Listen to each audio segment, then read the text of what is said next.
اعوذ باللہ من الشیطان اللعین الرجیم بسم اللہ الرحمن الرحیم وبہ نستعین وہو خیر ناصر ومعین۔ سلسلہ دروس رسالہ حقوق امام زین العابدین علیہ السلام میں آج یہ 26واں درس ہے، جس میں امام جماعت کا حق کیا ہے اسے بیان کرتے ہوئے امام زین العابدین علیہ السلام نے ارشاد فرمایا، امام جماعت کا تمہارے اوپر حق یہ ہے کہ تم یہ جان لو کہ وہ تمہارے اور اللہ کے درمیان کا رابط ہے، جس نے تمہیں پروردگار کی طرف لے جانے کی ذمہ داری قبول کی ہے،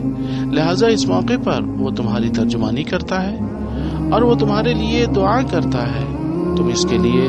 دعا نہیں کرتے ہو، وہ تمہارے لیے طلب کرتا ہے، تم اس کے لیے طلب نہیں کرتے ہو۔ اس نے اللہ کی بارگاہ میں کھڑے ہونے اور تم لوگوں کے لیے اس سے سوال کرنے کو اپنے ذمے لیا ہے، جبکہ تم نے اس کی طرف سے کسی چیز کی ذمہ داری نہیں لی ہے۔ اگر اس کام میں کوئی نقص ہوگا تو اس کا خمیازہ بھی اسی کو بھگتنا پڑے گا، نہ کہ تم کو۔ اگر وہ گناہ کرے گا تو اس کے گناہ میں تم لوگ شریک نہیں ہو اور اسے تم پر برتری نہیں ہے، مگر وہ تمہاری سپر بن گیا ہے اور اس نے اپنی نماز کو تمہاری نماز کا سپر بنا دیا ہے، لہذا اس کا شکریہ ادا کرنا چاہیے، اور کوئی قوت و طاقت نہیں ہے سوائے اللہ کی قوت و طاقت کی۔ امام علی مقام کے اس بیان میں مامومین کو یہ باتیں سمجھانا ہے کہ امام جماعت ان کے اور اللہ کے درمیان واسطہ ہے اور ان کی طرف سے ایک ترجمان ہے، ان کی طرف سے دعا کرتا ہے اور ان کی طرف سے سوال کرتا ہے اور تضرع و زاری اور خوف کو برداشت کرتا ہے۔ اگر عمل کی انجام دہی اور اس کی کیفیت میں کوئی کوتاہی اور نقص وارد ہوتا ہے تو اس کا ذمہ دار خود امام جماعت ہوتا ہے، اس کے گناہ میں لوگ شریک نہیں ہوتے اور اس پر لوگوں کو کوئی فضیلت و برتری نہیں ہے، اور لوگوں کی جماعت کی حفاظت اس کے ذمہ ہے۔ مزید حضرت کے اس فرمان میں اصل موضوع نماز نہیں بلکہ پیش امام صاحب ہیں، کیونکہ محراب میں کھڑے ہونے والے امام جماعت کی مثال سپہ سالار کسی ہے جس نے مامومین کو شیطان سے جنگ کرنے کے لیے مامومین کو تیار کر رکھا ہے اور تمام مامومین کی توجہ کو اللہ کی طرف مبذول کر دیا ہے اور دلوں کے کاروان کو اللہ کی طرف بڑھا دیا ہے اور اس کی زبان سے فروتنی اور انکساری کا اظہار کرا دیا ہے، اور اس نے نماز جماعت کے ذریعے فقیر و نادار، رئیس و نامدار، کالے گورے اور عالم و جاہل سب کو برابر کر دیا ہے اور فخر و امتیاز کے راستوں کو بند کر دیا ہے۔ نماز جماعت کی اہمیت کے سلسلے میں فضل ابن شاذان نے امام رضا علیہ السلام سے روایت نقل کی ہے کہ آپ نے فرمایا، نماز جماعت کا حکم اس لیے دیا گیا کہ توحید و اخلاص اور اسلام و عبادت کھلم کھلا اللہ کے لیے ہو، کیونکہ اس کھلم کھلا ہونے میں خدائے وحدہ لا شریک کی مشرق و مغرب والوں پر حجت ہے، تاکہ منافقین اس چیز پر عمل کریں جس کا انہوں نے زبان سے اقرار کیا ہے، اسلام اور اس کی پابندی، اس کے پابند ہونے کو دنیا پر واضح کریں تاکہ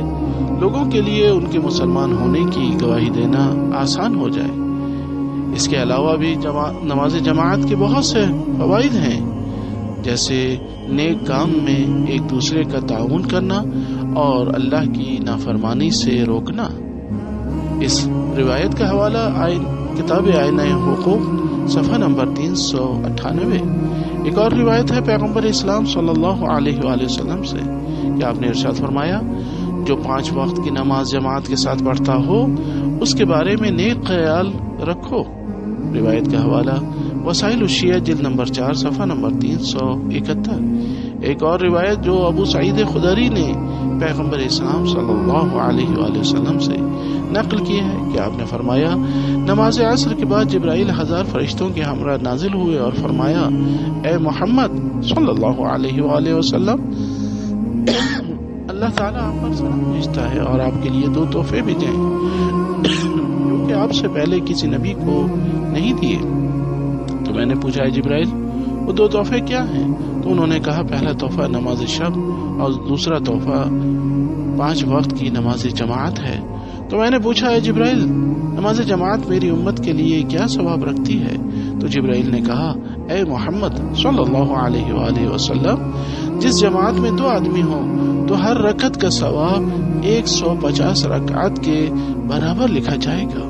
اور اگر 3 افراد ہوں تو ہر رکعت کا ثواب 250 رکعت لکھا جائے گا، اور اگر جماعت میں 4 افراد ہوں تو ہر رکعت کا ثواب 1200 رکعت لکھا جائے گا، اور اگر 5 افراد ہوں تو ہر رکعت کا ثواب 1300 رکعت لکھا جائے گا، اور اگر 6 افراد ہوں تو ہر رکعت کے عوض 2400 نمازوں کا ثواب، اور اگر 7 افراد ہوں تو ہر رکعت کے عوض 2800 نمازوں کا ثواب، اور اگر جماعت میں 8 افراد ہوں تو ہر رکعت کے عوض 9600 نمازوں کا ثواب لکھا جائے گا، اور اگر جماعت میں 9 افراد ہوتے ہیں تو ہر رکعت کے عوض 19,000 نماز کا ثواب لکھا جائے گا، اور اگر جماعت میں 10 سے